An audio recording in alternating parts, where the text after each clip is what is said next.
So welcome everyone to today's Zoom and okay, I just admit some more people who are in the waiting room over there. And thanks to Irish Aid, Mission Cara, and Edmund Rice Development, okay, we are able to have these enrichment Zooms in for 2025. And today is actually the first one that we are having this year. And it's come at a very opportune time because, as you'll hear, the UN Oceans Conference is going to be held in the second week of June in Nice. And therefore, the title we've kept for this is Healthy Oceans, Healthy Planet. And we have a number of presenters with us today who are going to share on this. I won't go into details at the moment, but we have Rohan Dominic and Vincent Suzay Manikam, who are from the Claretian Missionary Fathers. We have John Civilon from the Maryknoll Fathers. We have Blair Nelson, who is with Water Spirit and the Sisters of the St. Joseph of Peace, I think. And Kevin Cawley, our own ERI member, who is based in New York. So at this stage, I'm going to stop sharing my screen, okay? And I'm now going to invite our, the executive director of Edmund Rice International, okay, Brian Bond, okay, to kindly welcome everyone and to begin this meeting. So Brian, I invite you to unmute yourself. Thank you. Over to you, Brian. Thanks, Tino, and welcome again to everyone to today's Zoom on the topic Healthy Oceans, Healthy Planet. And as mentioned, that Zoom aims to create awareness about the UN Ocean Conference, which is due to be held in Nice from the 9th to the 13th of June this year and hosted by France and Costa Rica. It's hoped that the conference will be a game changer for the environment. So I particularly welcome the main presenter for today's Zoom, Rohan Dominic, together with our panelists. Father Rohan Dominic is a Claretian missionary from Sri Lanka. He has served for many years as the head of the Justice, Peace and Integrity of Creation Desk of the Conference of Major Religious Superiors in Sri Lanka, actively engaging in human rights missions and advocacy across Sri Lanka and Asia. He currently represents the Claretian missionaries at the United Nations, the first to hold this role, and he coordinates the congregation's global advocacy efforts. The Claretian missionaries have ECOSOC accreditation. They're also accredited as observers to both the United Nations Environmental Assembly and the UN Framework Convention on Climate Change, which reflects their deep commitment to environmental justice and care for our common home. So with that introduction, I'll hand over to you, Father Rohan, for your presentation. Thank you, and good morning, good afternoon, good evening to you all, wherever you are. I'm happy to be here.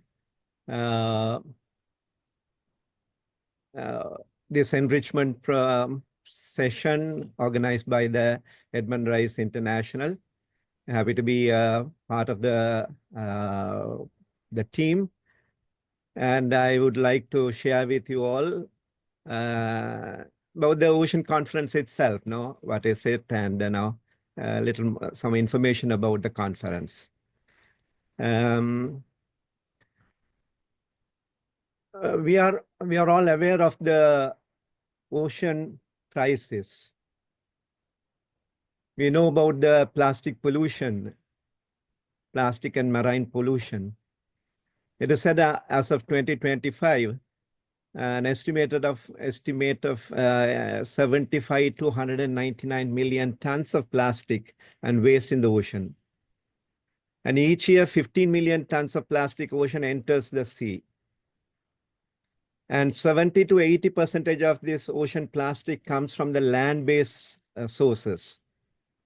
And it is said that around 1,000 rivers are responsible for nearly 80% of this plastic emission into the ocean. We also know about the overfishing and unsustainable fisheries. There is ocean acidification, increased by 40% since the pre-industrial times. There is also, because of climate change, the sea surface temperature are at the record highs. And it is said only 8.3% of the ocean is currently protected. And ocean is also affected. The situation of oceans affects the socioeconomics and the humanity. Over 3 million people depend on oceans for their livelihoods. And 90% of the global trade relies on sea routes. And because of this, there is threatening in food security. So oceans are facing pressure. And not only in the ocean, but also the world today faces multiple interlinked crises. Climate disruption, biodiversity collapse, pollution, and other things. We all know that in 2015, the world leaders adopted the 2030 Agenda and the Sustainable Development Goals as a blueprint to transform the world. And we all know about the Sustainable Development Goals, the 17 goals. And they aim to end poverty, protect planet, and ensure prosperity for all by 2030. And each goal has specific targets to achieve and indicators to measure the progress. And the Sustainable Development Goal number 14 is all about life below water. And it invites to conserve and sustainably use the oceans, seas, and marine resources for sustainable development. And the targets of SDG 14 includes reducing marine pollution, protecting marine and coastal ecosystems, ending overfishing and illegal fishing, increasing scientific knowledge and marine technology, and supporting small-scale fishers. Now, the UN Ocean Conference is a high-level global event focused on supporting the implementation of the SDG 14. And these ocean conferences bring together the governments, UN agencies, scientists, civil society, private sector, and other stakeholders to accelerate action for healthy oceans. There were two previous conferences. The first one was held in New York 2017, and the second in Lisbon, Portugal, in 2022. Why the Ocean Conference?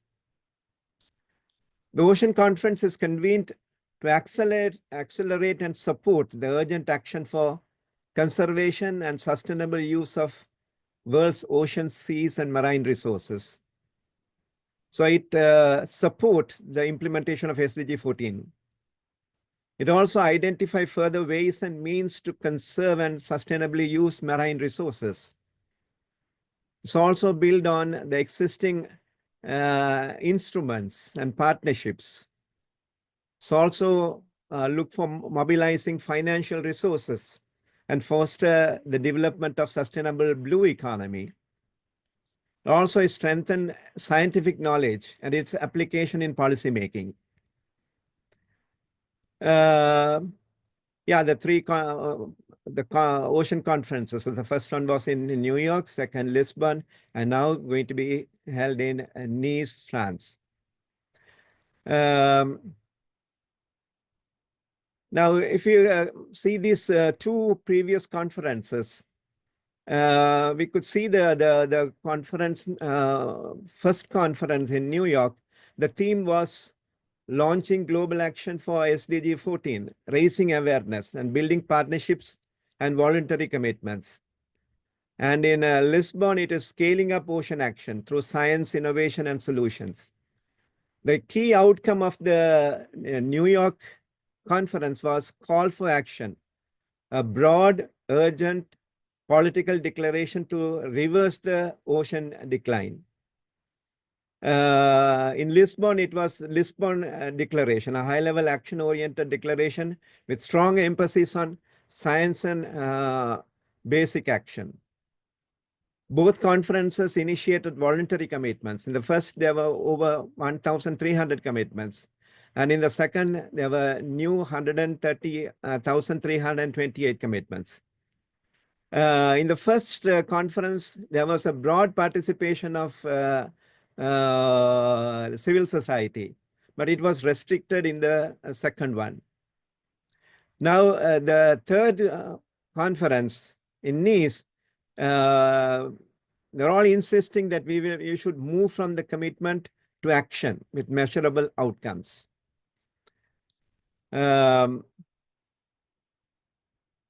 So this ocean conference in Nice, the theme is accelerating action and mobilizing all actors.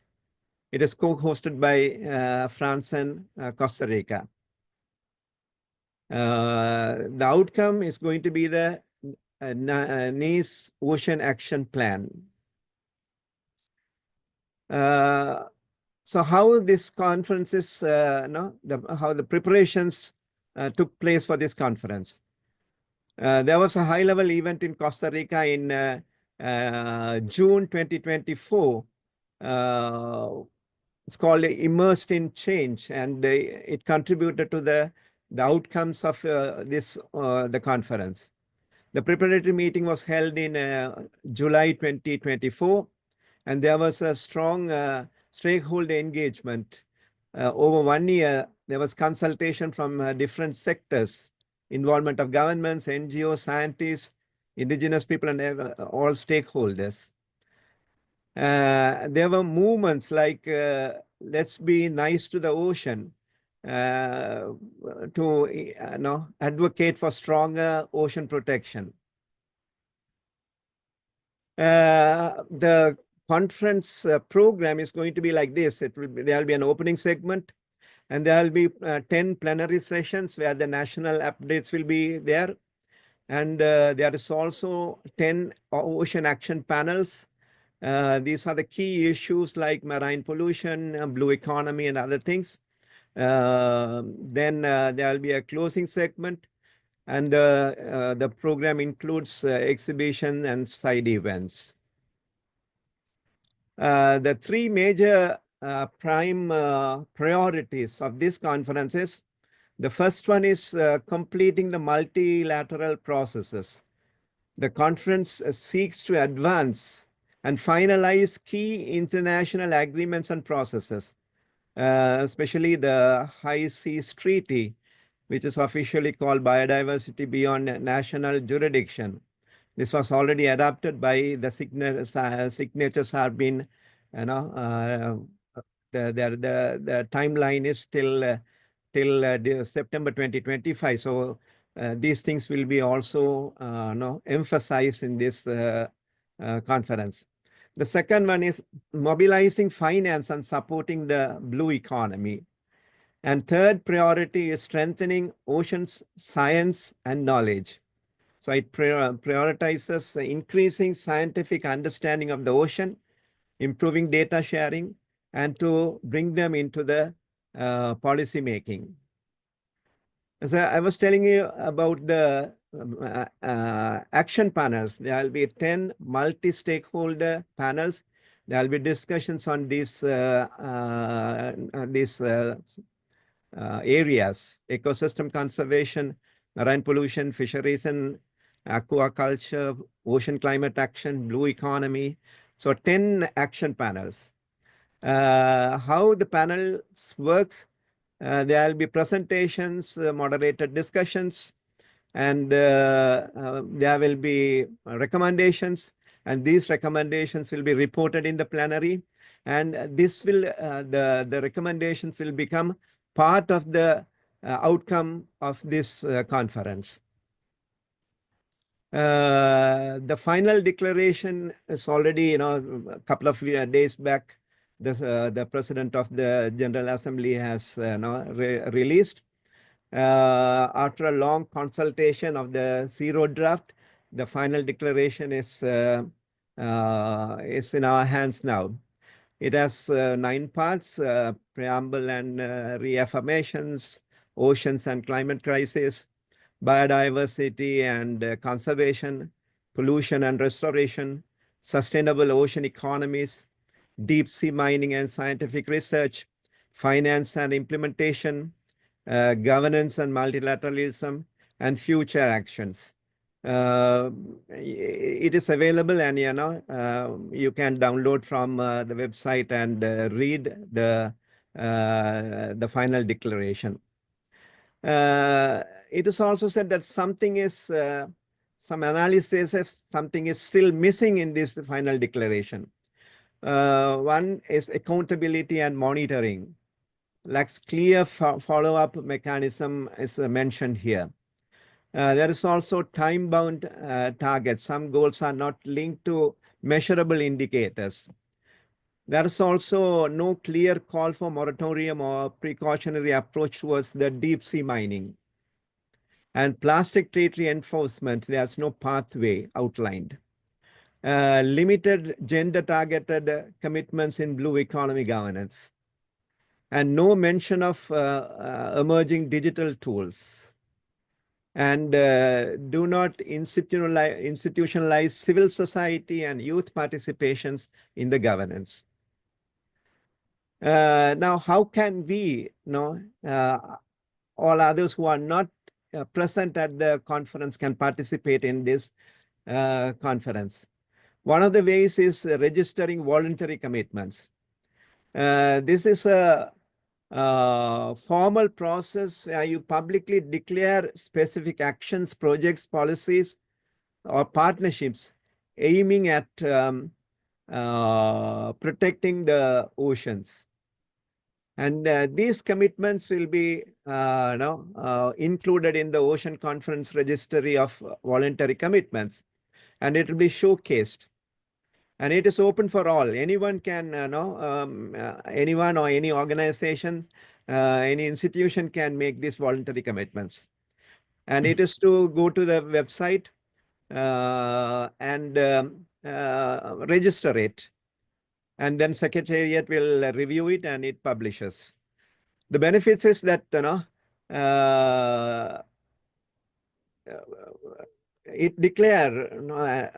it shows that your initiatives to the others, and it will also possibility to have partnerships with others, and it contributes to the global action, and it also can inspire others. What are the expected outcome of this conference? The action-oriented final declaration, it's called NICE Ocean Action Plan. The registry voluntary commitments that everyone makes is also will part, it will be part of the outcome of this conference. Also, the recommendations and coalitions from the action panels, and the progress on agreements. So these are the expected outcome of this conference. Now, how to follow this conference? There will be live streaming, the UN Web TV. You can follow it in the Web TV. There's an official website. Get more information there, and also in social media. How an individual can contribute to the conference? Maybe engage online, participate in online discussions. You can also submit inputs. The June 13th is the last day to submit inputs to the conference. Individuals and organizations can contribute their ideas and recommendations. You can also join side events. There are many hybrid or virtual side events. You can also support the voluntary commitments and stay informed. Just a last word on this coalition that the religious and faith-based organizations have created recently, Faith in the Ocean. Some of the members are in the panel today to share some of the ideas of the conference. So this is the coalition that is established, and we are working as a coalition in the conference. So can get more information in the panel as well as going into the website. Thank you so much. Thank you very much, Rohan, for your initial presentation to kickstart now the panel discussion. But before we go into the panel discussion, the chat box is open. So I'm giving you about 90 seconds. Um, if you'd like to put in any comments or questions based on what Rohan has spoken or what you'd like to hear more about, okay, you have 90 seconds to do so in the chat box. We now move on to our panel. And here I'm going to first invite Brother Kevin Cawley, okay, to join us. And here he is. Okay, Kevin is a member of the ERI team in Geneva, in New York. He is based in New York and he works also at Iona University. And he's going to be our moderator, okay, for this panel. So over to you now, Kevin, to introduce each member of the panel and to start the discussion. Thank you, Tino, and thank you all. Thank you all for being here. I see we have a very nice crowd gathered for this event.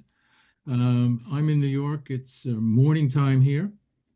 It's maybe afternoon or evening wherever you are. So good for you. Tino, I'm going to proceed in order on the script we had to work with. We're a little behind schedule, so people know that. And I'll start with Blair. First of all, I'll tell you Blair is a colleague in New York, and she's a UN rep for the Congregation of the Sisters of St. Joseph of Peace, who've been longtime advocates around water issues. She's executive director of their sponsored ministry, Water Spirit. She connects with the grassroots, talks about global policy, about water quality, climate change, biodiversity. She's a member of the Faith in Oceans, Faith for Biodiversity, the NGO Mining Working Group, where I work with Blair on a regular basis, and the Committee of Religious NGOs at the UN in New York, at UN headquarters. Blair has a master's in religion from Yale Divinity School and a BA in environmental studies from Brown University. And she's been an activist on these issues in the US, Venezuela, and Brazil. So she brings a world of information and a world of energy to this project. Blair, we have some questions for you just to get things started. You probably don't need questions. You know exactly where you are on these questions, but here you go. It's about the conference, and we're going to ask you in maybe 2.5 minutes. How is this conference going to be different from the other two? That is, how is this a game changer for the environment? What's at stake, and what are the big challenges? Thanks, Blair. Thank you, Brother Kevin, and thank you to ERI for the opportunity to share some thoughts today. The Ocean Conference is an exciting conference to me because it's such a golden opportunity to raise awareness about ocean issues. The ocean is a great teacher about our mutual interdependence. And at the UN, what we see in environmental work is that work tends to be siloed across different conferences. We're talking about biodiversity here, we're talking about climate here, we're talking about the ocean over here, but the ocean really is a cross-cutting issue that touches on all of these other conference mechanisms. So the Ocean Conference is an opportunity to raise that awareness of our interdependence and interconnection, and hopefully to further a process of breaking down those silos at the UN. SDG 14 is also the least well-funded of all of the SDGs, despite the scope of the ocean and its scale, despite how much we all depend on her. So action is more urgent than ever. And I do see a level of ocean literacy and awareness raising happening between the 2022 Ocean Conference and this one, which is already good news, although there's much further to go. Even in society at large. For example, David Attenborough is about to launch a big documentary about the ocean, coinciding with the conference. I know that Creation Justice Ministries is going to launch a podcast episode next month about preaching about the ocean. So ocean awareness, both inside and outside of the UN, is rising, and the UN has a big role in bringing that awareness to the forefront. As Rohan mentioned, there are a number of challenges that the Ocean Conference will be facing, that the delegates will be facing there. While it's a great awareness raising opportunity as we create that Nice Ocean Action Platform and we network with each other and think about how to bring the conference goals back into our day-to-day work. At the same time, the Ocean Conference will not be producing a binding treaty. Therefore, there will not be commitments that are enforceable. Everything will rely on the goodwill of the member states who agree to take ocean action in particular ways. And we know that with the triple planetary crisis of pollution, the climate crisis, and biodiversity crisis, that every action we take is critical at this moment in time. I know that my colleague later on this call will be talking about deep sea mining, but that's an issue that has a particular note of urgency associated with it. But if global will is there, then this is the opportunity to really move the needle as we're coming up where we are halfway through the timeline on our SDGs, and we've got to move faster than ever to really meet the targets of SDG 14. Blair, thank you very much. I'm sorry to bump in here, but we're on a tight schedule. We'll come back to Blair later for more from her. We're moving now to Father Vincent, a Claretian missionary as well. He's formerly the General Secretary for Justice, Peace, and Integrity of Creation. He was based in Rome for that service. He's been the Provincial Superior for the Claretian Province in Chennai, and he worked for tribal development and eradication of child infanticide in India, master's degree in English, PhD in political science, and a number of publications. Father Vincent, you have the floor. We'll give you your 3 minutes, and then we'll have to move on. Thank you very much. Can you hear me? Yes, we can. Your question is basically from a faith perspective, why is it important to be aware and participate in the Oceans Conference?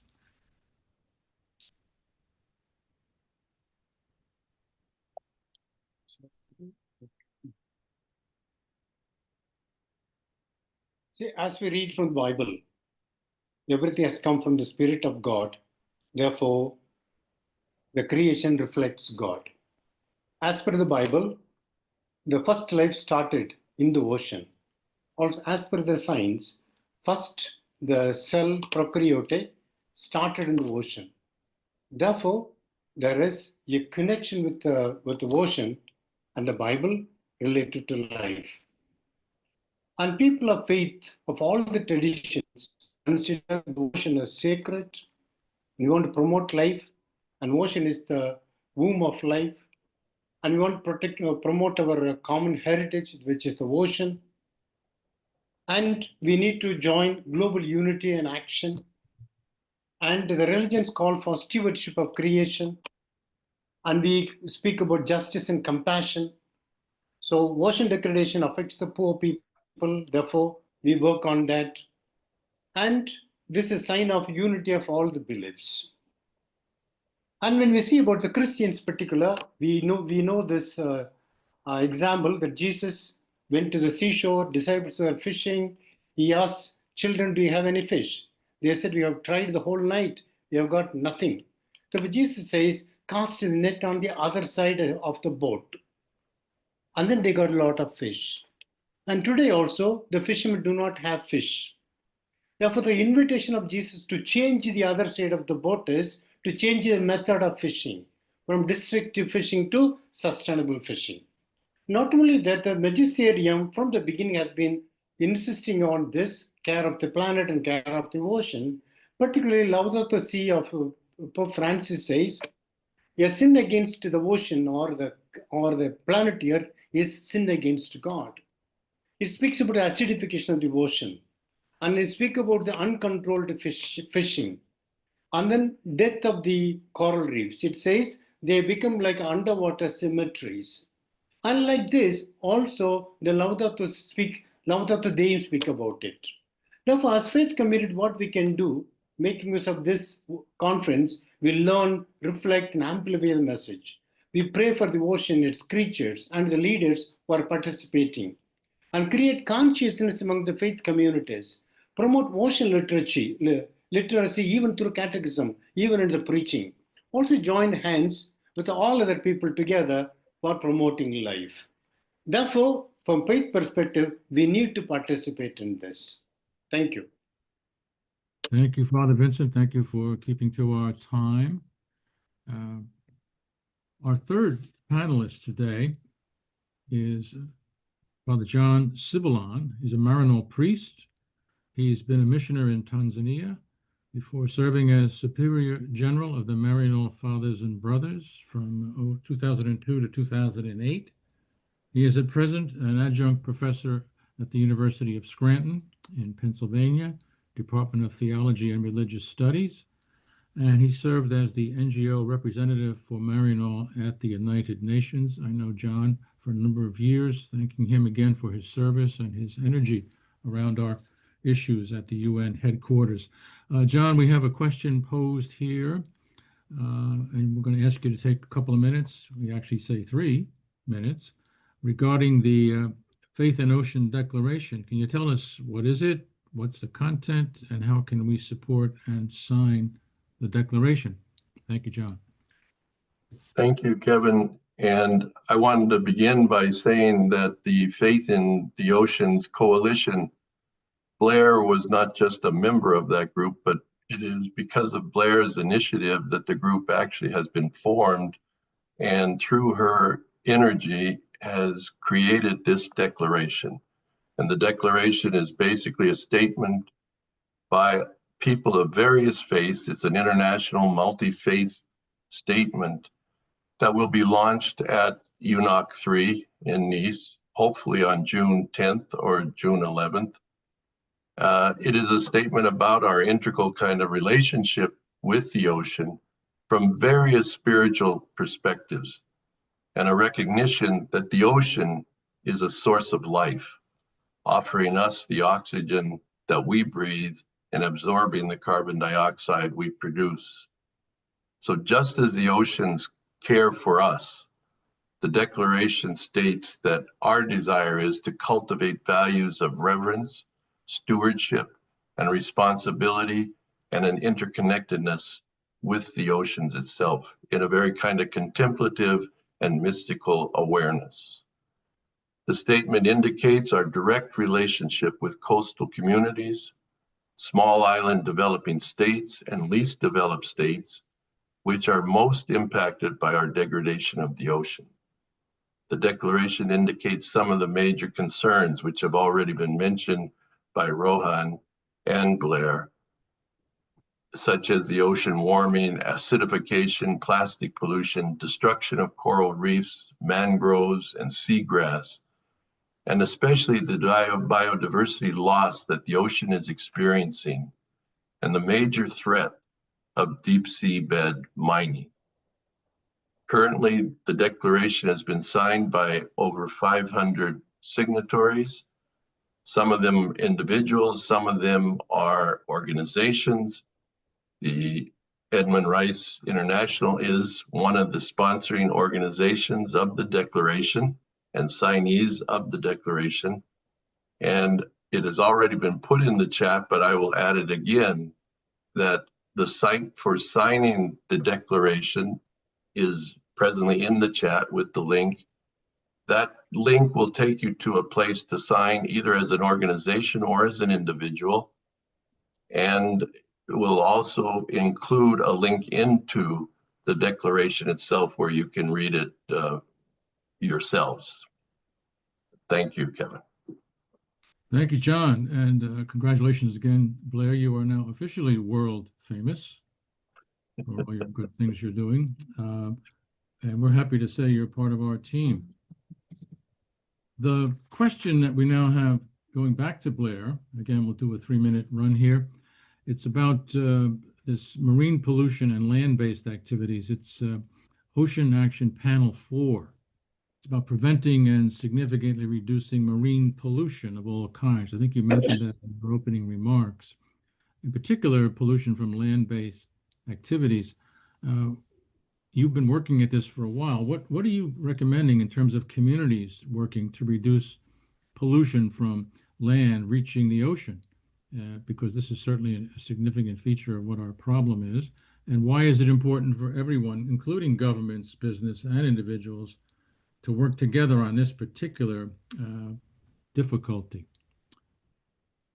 Over to you, Blair. Thank you, Kevin. Similar to the remarks I was sharing earlier, the ocean teaches us about our interconnectedness, and unfortunately that extends to ocean pollution as well, and pollution originating from land-based sources. Similar to how you can't send smoke up a smokestack and contain it in one area because there are no boundaries in the air. Similarly, in the ocean, pollution in one place rapidly spreads and becomes a much wider problem. And given that interconnectedness, what we do on land impacts the ocean. So the plastics that we produce on land frequently end up in the ocean. By this point, I believe everybody on this call has an awareness of the scale of the plastics pollution crisis. So reducing plastics production and use on land will necessarily have an impact on the ocean as well. Similar thing happens with, for example, pesticide use on land. Excessive pesticide use then becomes runoff that gets into our waterways and into land creatures' bodies, including human bodies, and then gets into marine and aquatic bodies and out into the ocean and causes harmful algal blooms and eutrophication and a whole host of problems as well. So what we do within our sphere of control here on the land has an impact on the ocean, whether or not we think about a particular action as ocean friendly necessarily. So you can start by a stock take in your own faith community, little things that are within your control and that can empower your community, like does your coffee hour use reusable cutlery and plates and glassware and cloth tablecloths? If your community dinners serve fish, how much do you know about where that fish is coming from and whether it's sustainably sourced, since overfishing is a massive issue? And it's important to see these measures not as add-ons or even inconveniences, but rather as central to our life of faith and the way that we practice our faith through our everyday actions. It's not supplementary. And it's also important to bring these actions into our communities to take collective action. It doesn't just stop at our particular purchases or what's in our immediate vicinity, but taking collective action for collective solutions. Here in New Jersey, my ministry, Water Spirit, is working on a few legislative measures at the state level. One would reduce single-use plastic pollution coming from restaurants. We call that Skip the Stuff. Another one is a broader bill that would make plastic producers responsible for cleaning up plastic pollution. We refer to that as the Extended Producer Responsibility Bill, or EPR. And we also need stronger regulations about the plastics that get into the ocean and kill wildlife, like ghost fishing gear. So for the New Jersey measures, you can reach out to me. For knowing what's going on in other places, we can connect you with our colleagues.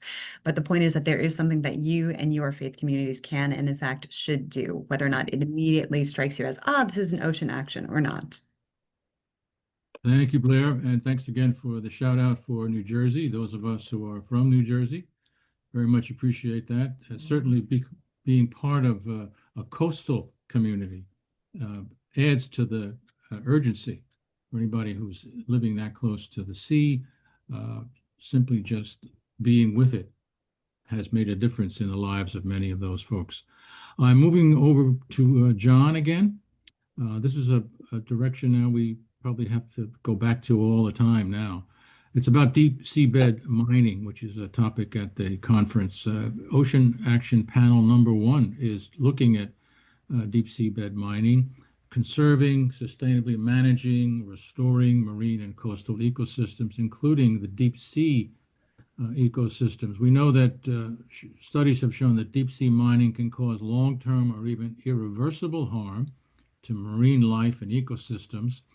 And the questions are coming up now, should the international community agree on a moratorium until we have enough science to ensure effective protection And the related question, how can the conference ensure that decisions about seabed mining put the health of the ocean and the well-being of people who depend on it above short-term economic gains?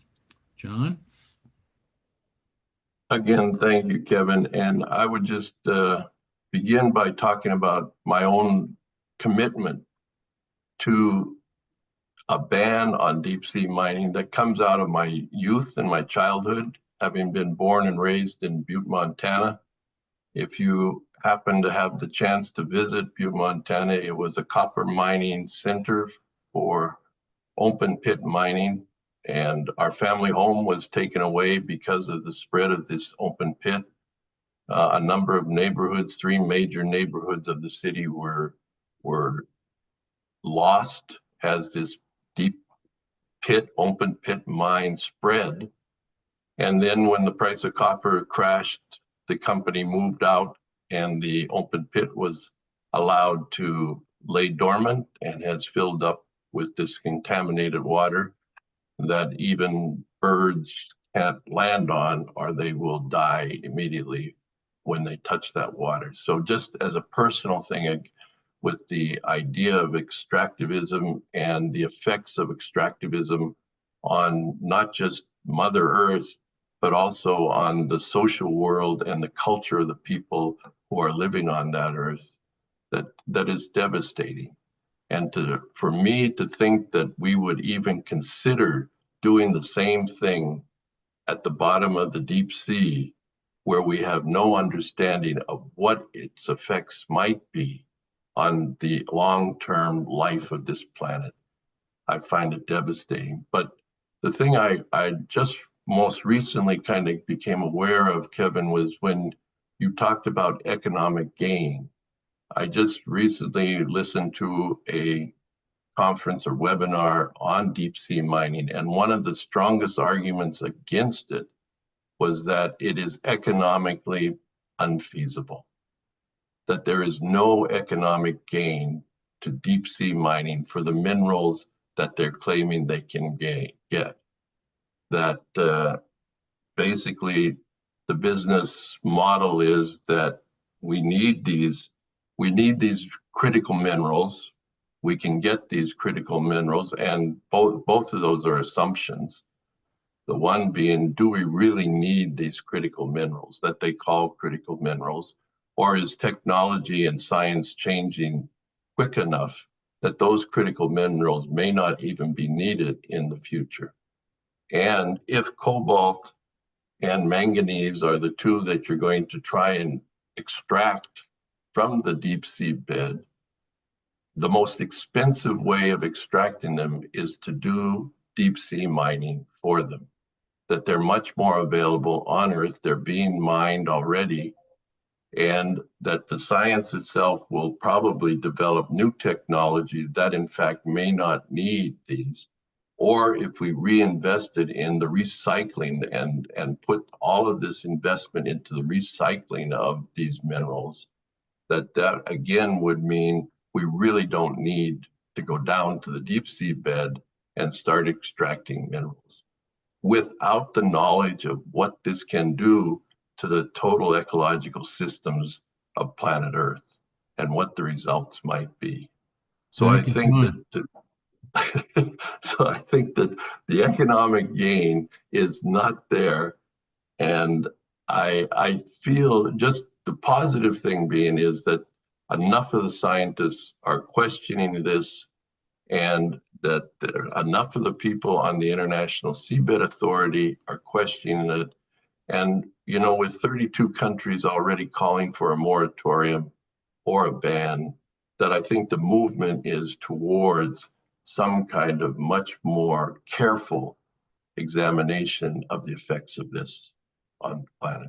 Sorry, Kevin, for going too long. Okay, well, that's good. It's encouraging, John. I'm also struck by the fact that you are a young person who saw Butte, Montana, and we know about Butte, Montana. We have a number of brothers who were born in that part of the world and have come to us in the congregation from Butte, and there you are now in Scranton, Pennsylvania, at the sort of the other end of the extractive industries. surrounded by all those coal mines. So you've certainly got firsthand information about all of that. I'm going to circle back now to Father Vincent, if he's still on. And Father Vincent, the questions for you are about sustainable fisheries and particularly small-scale fishermen.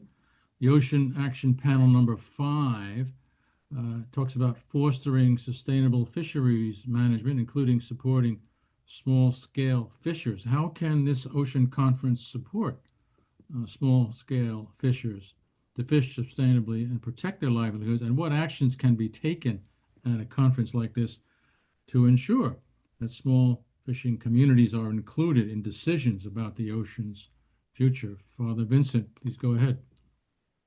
Better we understand who are the small-scale fishers. They are those who depend on the coastal zone for their survival, and their knowledge about the fishing and skill are inherited, not learned, and there are about 100 million around the world. When we see their cultures around the world, they are more or less similar. Their worldview is very local, and they have highly specialized and intimate knowledge about the sea. They are self-reliant, quick to action, they are muscular and hardy. And their occupational condition throughout the world related to the craft of the boat. They were using boats, pods, tubes, wooden boats. Now they have FRP boats with outboard engine and inboard engine. So this is a pot fishing, this is tube fishing, and the wooden boats, large wooden boats, FRP boats, and the steam engines with the inboard engines. Regarding the gear, that is net, they were using cotton hems. Now they've gone for monofilament nets, which are very, very destructive. So these are the nets. Earlier they were using stake nets, traps, cast nets, beach seines. Now they are using purse seines, squid jigging, pair seines. The pair seine is very, very destructive net. Regarding the occupational challenges, in a year they get almost 72 days only for fishing. The investment is very heavy, income is uncertain, and depletion of resources cause a big challenge. And mining and thermal power plants, deep sea mining and thermal plants upset their work. And more fisheries are closed now. They face displacement. Therefore, while selling their fish also, they are exploited by the middlemen. Now, how to support this community? We need to promote international cooperation for their livelihood, as well as to face the climate challenges. Also, we have to advocate for the ghost fishing, that is, the nets which are left in the sea continue to fish. This is called ghost fishing. Also, there are industrial fishers involved in illegal, unreported, unregulated fishing. And we have to also ban the destructive nets. According to Code of Conduct Responsible Fisheries, ban the bottom trawl nets, purse seines, pair seines. Brackish water aquaculture shouldn't be there, though the government is promoting. Coral reefs and sea grasses have to be protected. And then, for personally, we should not make use of anything that is made from the endangered marine animals. And we have to avoid single-use plastics, involved in sea cleaning up, and support the organizations which are involved in this. In this way, we can support the small-scale fishers. And how to include them in the decision-making? My first thing will be the artisanal fishers should be recognized by all the governments as indigenous people. And accordingly, they will get United Nations Declaration of Indigenous Peoples' Rights, Article 10, 26 to 30 and 32. They will have the right on their land and in their water. And without their permission, the government cannot do anything there. Also, we have to acknowledge the concept called lived territory. Now we purchase the land, it becomes ours. But before purchasing, from the ages together, fishermen had to be living. If a farmer has got a land, you are using it. Similarly, the fisherman, when he uses the sea, he has got the right over it. And this is also called territorial use of fisher rights. Therefore, through this way, we can also participate in we can also involve in decision making. If they're indigenous people, no decision can be taken on the sea without their consent. My proposal is at least up to exclusive economic zone, that is 200 nautical miles from the sea. Any decision we made only with their. Thank you. Well, thank you, Father Vincent. A number of wonderful arguments there in favor of what you're proposing. And I also understand that that's going to be an issue in Nice, and let's hope that they come to their senses, as people have said before. I'm going to circle back to Blair for a final comment here. Basically, it's an open-ended one. It's how do we prepare for the Oceans Conference? What is a resource you might recommend to us, and what are some recommendations and decisions that you would like to see achieved in Nice? Thank you. I will share that one organization that I have turned to increase my own ocean literacy and to prepare for these ocean conferences is a movement called Rise Up for the Ocean, a blue call to action. This was launched in February of 2020 in New York at the preparatory meeting for the second UN Ocean Conference. And I'm going to pop their website into the chat. They've also been hosting a number of informative webinars and have some position papers that have been great resources for all different sectors of civil society. I will also say, not in preparation for the Ocean Conference, but right at the beginning, if you would like to catch John and I hosting a virtual side event on deep sea mining, I'm going to pop more information about that into the chat as well. It's a great chance to hear from a few other speakers and continue deepening your knowledge of that issue. And in terms of what I would like to see happening during the conference, I have to say that I am hoping for many of the same things that my fellow speakers are sharing throughout this webinar. A moratorium, or even better, an outright ban on deep sea mining, stricter regulations around fishing to curb the crucial issues of illegal and unregulated fishing, as Vincent brought up, as well as the problems of plastic pollution and ghost gear. And furthermore, across all of these proceedings, we have to forefront protections and inclusion for Indigenous peoples and local communities, forefronting their traditional ecological knowledge and marine knowledge, really enacting the precautionary principle and ensuring human rights are protected and ensured for all peoples across all UN proceedings, and not just as an afterthought or helpful add-on, but really find mechanisms for meaningful engagement in ocean protection. Well, thank you very much, Blair. Tino, I'm going to push back in your direction because we're past our allotted time for the panel. No, but not a problem. Not a problem at all, Kevin. And thank you to everyone who's been on this panel today. What I'm going to invite our audience to do right now, we've just got a couple of minutes, maybe 2 minutes. Okay, what has been one thing you're taking away from this enrichment Zoom today? And while they're doing that, can I invite each one of you again on the panel over here? Okay, I know you've spoken already about the outcomes you'd like to see coming out of this conference. Okay, and but any last thoughts that you have? Anything either from the conference itself or how participants who have joined us today, okay, can you already mentioned things. Any last thoughts you have? So again, I'll start this time with you, Rohan. Okay, so over to you, and you have about a minute. Thank you, Tino. I was just now telling you about the last two conferences, the UN Ocean Conference 1 and 2. And there was, no, in the civil society participation, there was little, change. In the first conference, there was, the civil society was invited to participate more. And in the second, there were restrictions.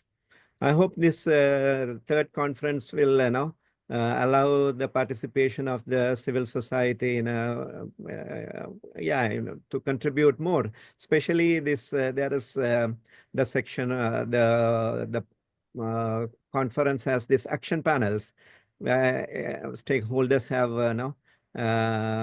to participate. Hopefully, the civil society participation will be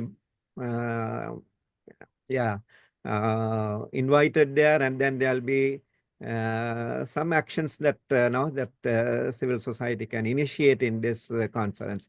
This is what I'm expecting more in this conference, the civil society's involvement. Thank you. Thanks, Rohan. John, I'll go to you next. Thank you. And I just would say that my hope would be that we have gone through on this planet 5 major extinctions, and we're headed towards the 6th. And the 6th is the one that we're participating in and causing.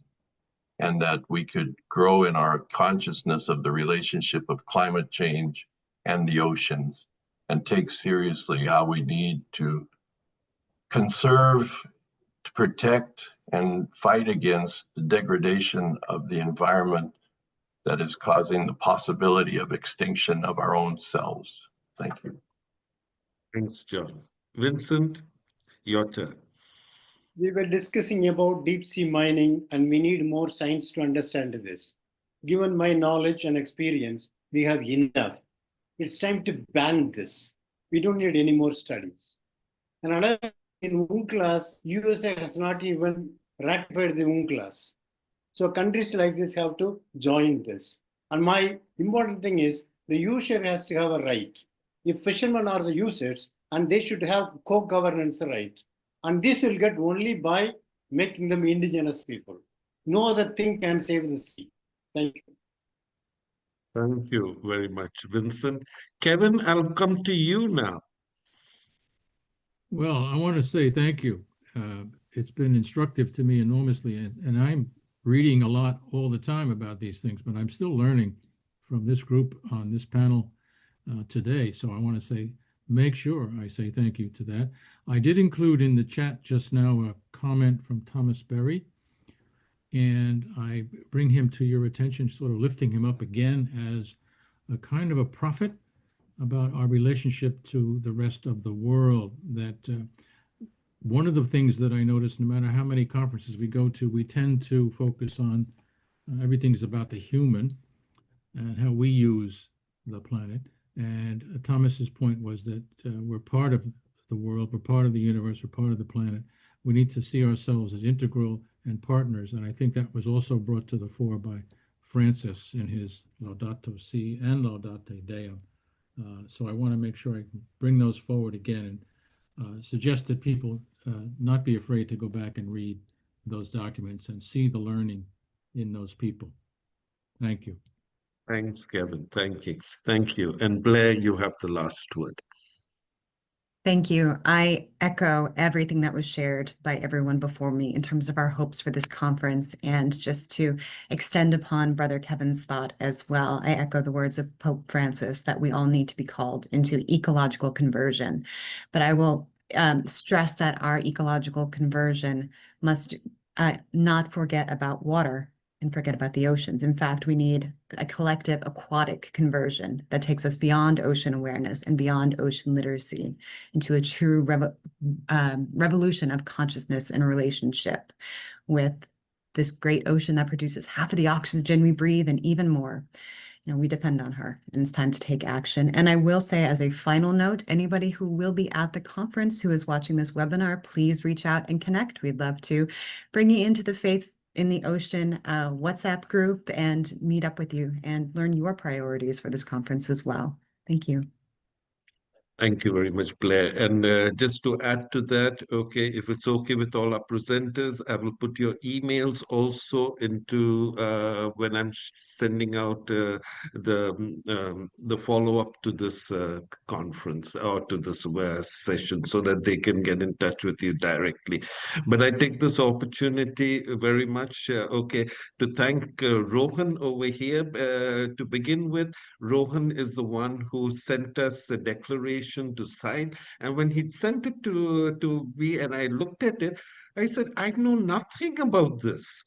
And so I reached out to Rohan and said, look, why don't you do something for our whole network? And why don't you, would you join us on this enrichment Zoom?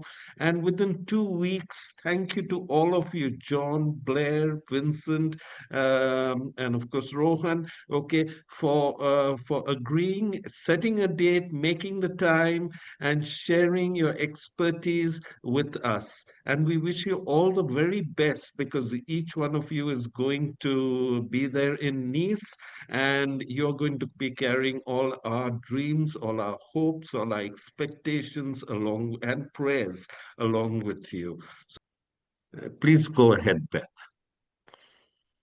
Great. Thank you very much. Greetings all. I'm a friend and colleague of Kevin and Blair and Rohan, and I'm part of the crowd in New York City, or based at UN headquarters in New York, and just curious about the value potentially of a report back event immediately following the Nice conference, or perhaps even at the very end of the Nice conference, which would serve a few purposes. One, it would educate people at UN headquarters about what just happened for those of us unable to make it. It might be a way for us to connect during the month of June, which, we have World Environment Day coming up June 5th. It might add to some of the energy around that time period. And then it might be a great way to advertise the Mining Working Group event coming up July 9th, the event linking Nice to the upcoming high-level political forum at the UN. It'd be a great way to advertise that. And there's a lot of great energy and a huge number of participants on the Zoom. And I don't know if anyone else on this Zoom who's still hanging on might be interested in hearing more from y'all, but I found it to be very educational and enriching, and y'all shared some great things in the chat. So our organization would just be happy to co-sponsor something later on that week, maybe on the 12th or 13th, or early the very next week. So I didn't know if folks thought that might be a good idea. Thank you. Thank you, Beth. It's always a good idea to have a follow-up. It's always a good idea. I'm so happy because of this enrichment Zoom. I've come to know so many more new people, okay, and to hear from them. And it's something that we can explore together. But thank you once again to everyone and wishing you all the very best for Nice. And as I said, we will look forward to joining the virtual event that you spoke about, Blair, that yourself and John will be hosting from Nice. And do keep us updated on all that's happening in Nice. So with that, okay, thank you. God bless.